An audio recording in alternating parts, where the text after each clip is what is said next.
What's up, y'all? It's your girl Sakina, and I'm back with another review. This is my review for Belle Collective. This is season 3, episode 8, I think. Yep, I was right. So I want to let y'all know that I am in full auntie mode. Okay, I went to go pick up my niece and my nephew this weekend. We just got back Saturday morning, and it's just been constant movement ever since. So if one of my videos are delayed or anything like that, it's because I just have not had enough time to myself to get out these reviews, especially the ones on the weekend. So Housewives, I think Housewives will be fine. They'll come out, you know, on typical Mondays or whatever. But as far as Ready to Love and Belle Collective, these are the weekend shows, so it's going to be a little delay in that.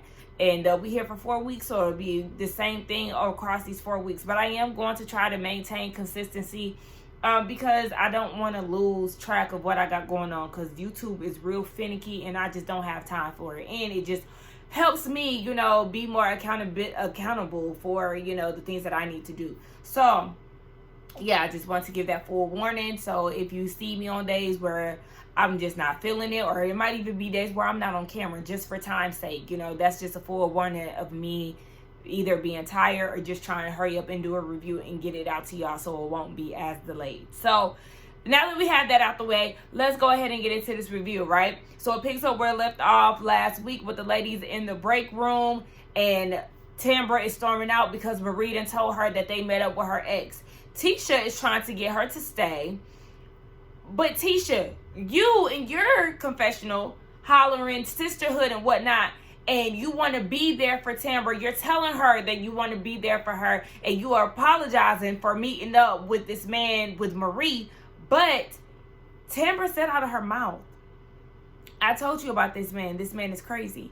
And shout out to Scotty and the rest of the panel for filling me in on last week's Whether You Like It or Not panel. They told me that the guy was actually abusive to Tambra and things like that. I did not know that, but clearly Tisha knew something about his behavior. So then to say that you want to be there for Tambra, but then go and meet up with this man. Now, I told y'all last episode in my last review that I did feel like it was giving scorn lover. Like, why are y'all going to meet up with him? And Tambra hasn't done anything personally for y'all or had any personal attacks on y'all for y'all to go and meet up with this man. It just did not make sense. And knowing that he was physically abusive to her, and then y'all went and, you know, met up, and it just doesn't make sense. This is just weird. It's not a sisterhood. And I know I was giggling and stuff like that, but last episode, but this is kind of out of order as far as them doing all of that. But Tisha was kind of irritating me, acting like I did not know that Marie was going to say that. Girl, you knew exactly what you was doing. Stop trying to act like you was just so innocent and all of that, because if that's the case, you wouldn't have paired them together. You already know that Marie has a problem with Tambra and her lying situation, but you let's not act like you didn't know that she was going to expose what y'all did. Tisha, I'm side-eyeing you, and you really starting to get on my nerves. Now, I am going to say this, though, because I've had a situation with a friend where they were saying that there was a domestic dispute between them and their partner. And it was. The thing is, I know both of them. So, and it was a situation like that. But then, when you actually hear both sides and what one person is saying doesn't line up, and you know that person has a history of lying, it does make you feel like, how am I supposed to believe you? How am I supposed to be there for you as a friend if you're not going to keep it a buck? If you're going through great lengths, honey, this particular situation that I'm talking about, this person went through great lengths to tell this elaborate lie unnecessarily, when I already knew that what you were saying was not true. One, because I know you and I know your history. Two, because I also know the other person, and what's being said is not lining up with what you said. What they're saying is matching up with certain events. So it's like, oh, Okay, yup. So I know this person is telling the truth. It's not because they're mad. They now want to try to go and, throw dirt on this person's name or anything like that. So it's like, I understand why Marie is side in this situation, but at the same time, if I didn't know in this situation, I knew both of the people. But if I didn't know my friend's significant other who was acting crazy, whatever, I'm not going out my way to meet up with them. That's too much. That's definitely a side eye. I'm not going to do all of that with you. You stay over there, and I'm gonna be supportive of my friends. So that's the difference. So Gucci and Latrice, why are we still arguing about this closing deal? About Latrice finding another realtor to buy a building from? I thought y'all squashed that outside of Star's baby shower. Yeah, so Gucci said that she was still going to be mad and all of that. But I didn't know it was to the point where y'all would have a heated conversation because of this. I'm thinking based off of the previews that the heated conversation was going to be what happened at Latrice's hair event, not this. And then so Gucci, you also lied.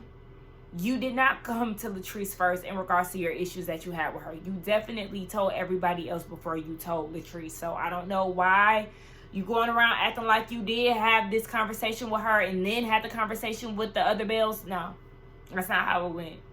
You let everybody else know before you let her know.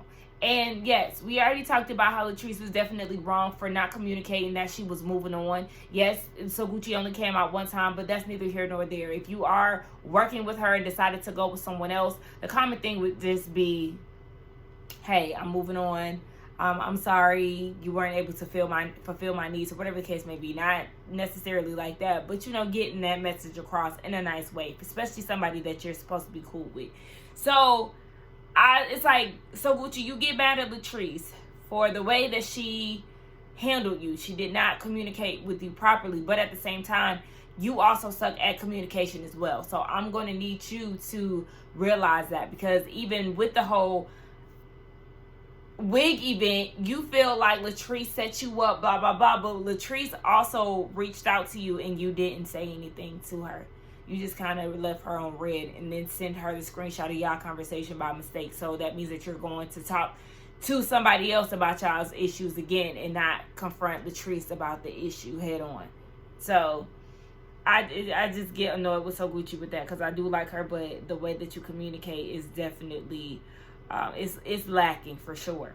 So then Latrice is piping up. She's upset, like, B, I don't care, ain't nobody gonna question my loyalty, blah, blah, blah. And so Gucci was like, basically, pipe down, because don't let that little knot fool you. I don't know what knot she talking about. I don't know if it's from the altercation her Selena had or what, but I don't know. Latrice was like, so Gucci,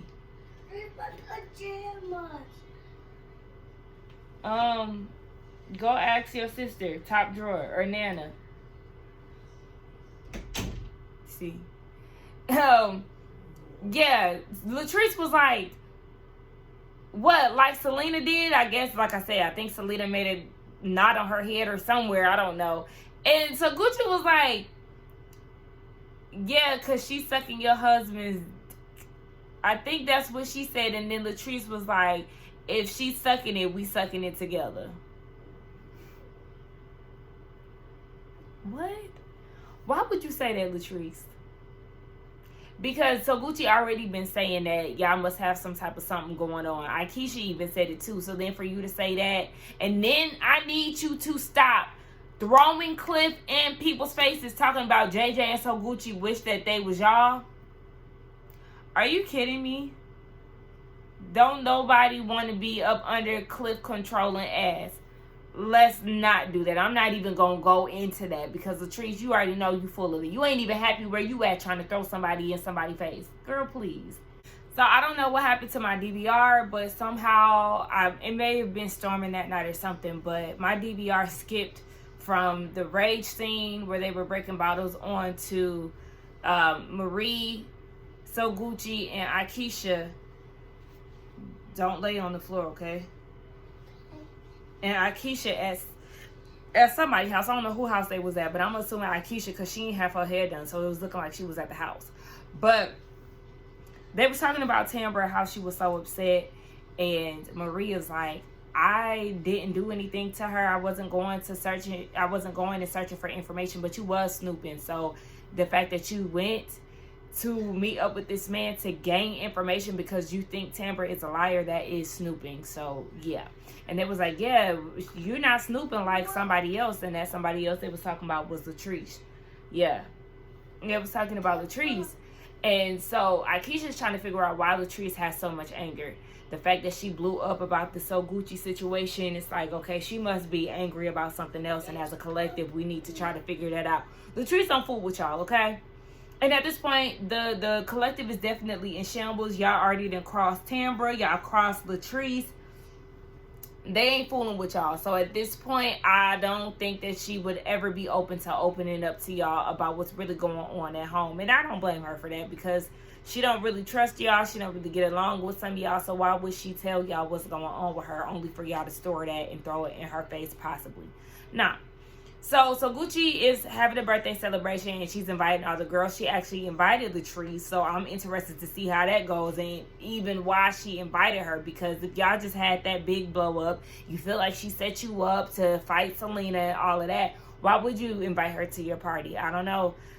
So Gucci, you sending a lot of question marks around my head because it's confusion, okay? I don't get it, but you know, it is what it is. Tamra and Latrice, they meet up because they now have something in common, the fact that they're at odds with the rest of the group. So they basically can't trust the girls. They're questioning whether or not this is a sisterhood. Latrice is like, look, I feel like you can reconcile in any situation, but at the same time, her motto is if they breathing, you can't trust them. And her and Tamra toast to that. So at this point, we know that there is definitely a clear divide in the group of women. Marie is sitting down with her mom and her daughter Zuri.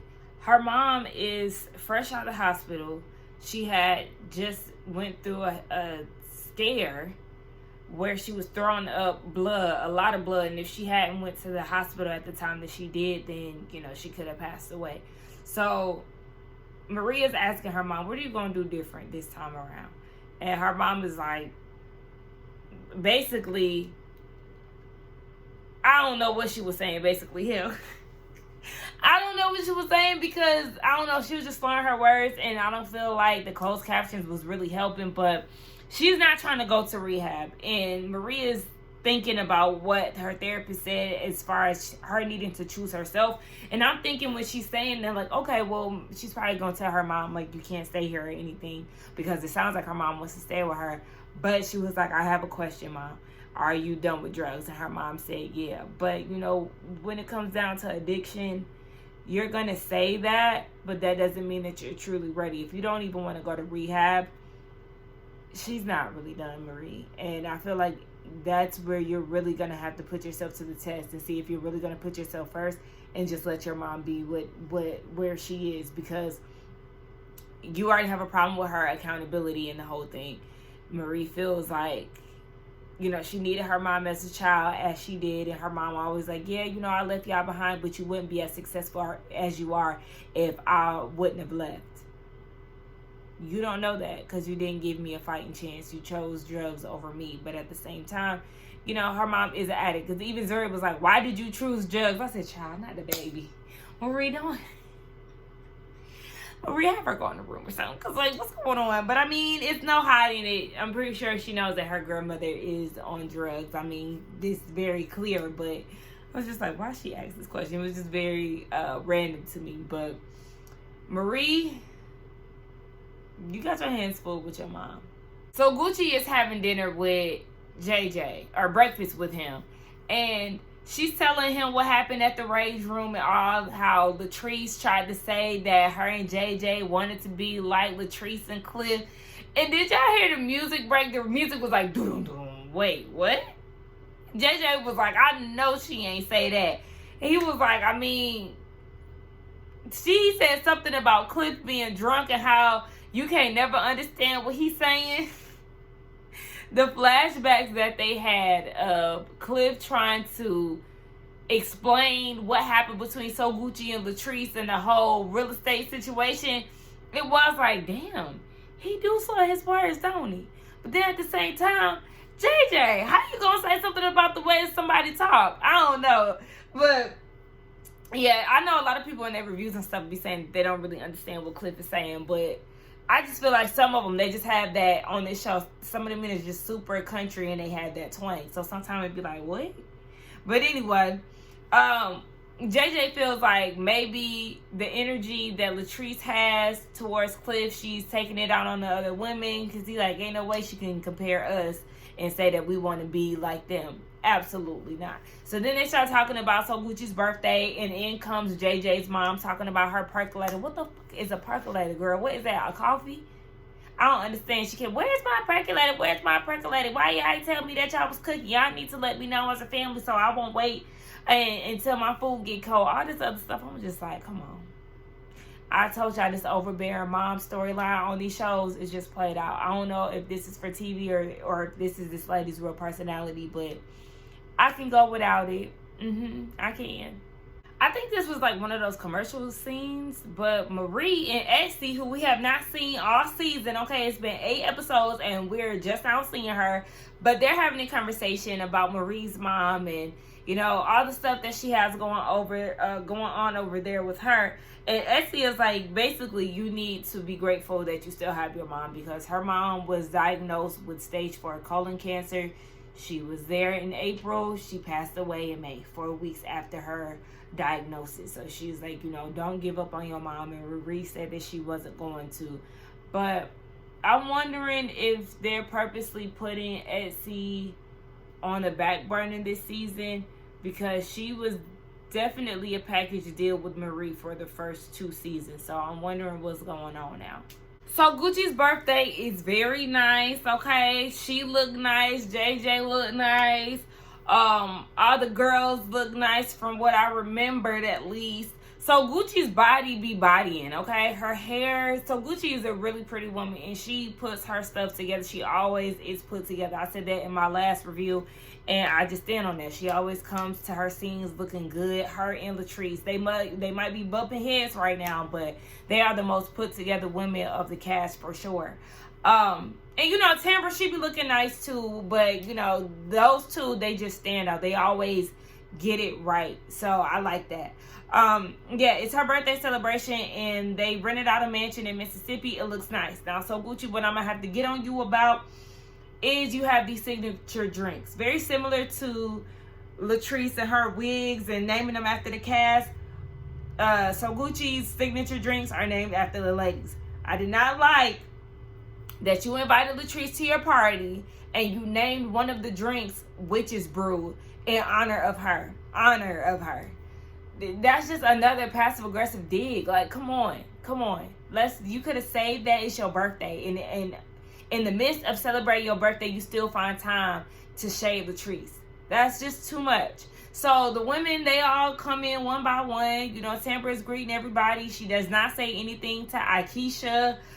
She's not really excited to see any of the other Bells. She's just there to support So Gucci because she didn't meet up with her ex. Letitia and Marie, they come in together.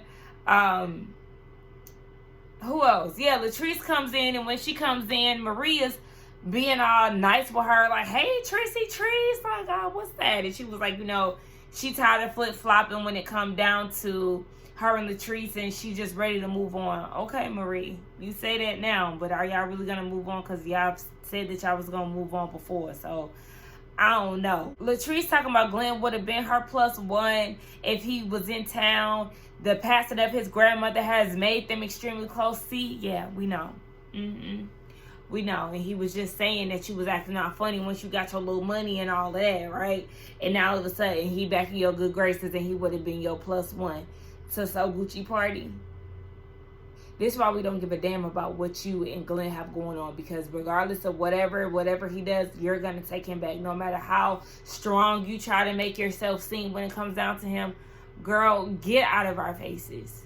So Gucci, Josh, and Akeisha, they have a quick little conversation about how, you know, Latrice is upset with Josh for telling Akeisha the things that he experienced while living in Latrice's house. And Akeisha was just more so upset with Latrice saying that Josh is not your friend. He's your makeup artist. But no, I don't think that Josh was trying to be malicious. But at the same time, you know, she's not really close to Akeisha to where you would go and tell her what's going on in her household. So yes, you were definitely wrong, and I already knew that Latrice was going to be looking at you sideways when it came down to that. So they all go back in the house. Everybody dancing, having a good time. JJ grabs the mic and was like, I got a surprise for my wife. And then his confession was like, it's a surprise for So Gucci and the Belle. Since they've been arguing so much, you know, they got 99 problems, but this ain't one. Next thing you know, he says, all the way from Jamaica, and we hear, a man with a whip. So Gucci's problem solving tactic was to have a stripper come and dance for the ladies. And Marie was acting like a dog in heat. What do you need? Okay, I guess he closed the door. But Marie was acting like a dog in heat. You know, she was definitely drunk. She was making it rain on the man. Latrice was like, child, look at that man eat. Because it was real long. I seen the print. And JJ, I mean, not JJ, but Cliff commented on it. He commented on it before. I can't remember what he said exactly. But then the second time he was like, talking to Letitia, you know, saying that maybe it's fake. He doesn't know. And Letitia was like, I'm going to get Marie to touch it to see. So JJ was making an observation saying that the ladies were happy, but he seen the expression on Cliff's face and he didn't seem too happy about it. Because at this point, I guess the guy, either he's butt naked or he got a little something on that is a little too revealing for TV. But I'm like, I mean, he can't be that mad because he was already commenting on it. Latrice seemed to be fine with it. So it was like, I don't know why he mad. Maybe JJ seen something that we didn't, but I didn't see Cliff being so upset, especially because he was commenting on the situation, and it wasn't like he was making frustrated comments or like he was annoyed or something like that. Okay, so Cliff actually goes and messages Glenn. Next thing you know, Tisha got all these crazy text messages and calls from Glenn. She stepped outside to talk to him on the phone. He's talking about, as long as you have my last name, you will not disrespect it. But it's okay for you to disrespect me. To have pregnancy scares and paternity tests and multiple women and entertaining women on Instagram. That's okay for you to do as a husband. But as long as she carries your trash last name, because I'm going to say that because you're a trash man. Okay? So as long as she carries your trash last name, she's supposed to honor that. Fuck you. I don't give a damn if she's a wife or not. Fuck you. Because you weren't doing your husband duties and being loyal to me. Fuck you. But this is who you wanted to have as your plus one for the end of the night. And he talking about JJ should have took y'all to a museum. Fuck you. Okay? It was just giving me fake mad. And the teacher had to say, hey, we not doing that. We not Cliff and Latrice. Latrice has to ask this man permission to go anywhere, okay? Don't ever get that confused. We not that. She might be a fool for you, but she ain't gonna allow you to treat her like Cliff treat Latrice. And I ain't mad at her for that. But, you know, I'm mad at her for even entertaining Glenn and giving him chance after chance. But, girl, that's who you want to be with. So, have at it, sis. Anyway, that was the end of the episode. Let's get down in the comments and talk. Don't forget to like, comment, subscribe to my channel. And I will see y'all in the next one. Y'all, I'm so sorry for giving, you know, a very lacklustery, poor performance. But, you know, I am tired. I typically don't film this late. It's 10:30. But I did want to just get it out. So I'll be back and better next time, okay? Don't count me out. I'll see y'all in the next one. Bye.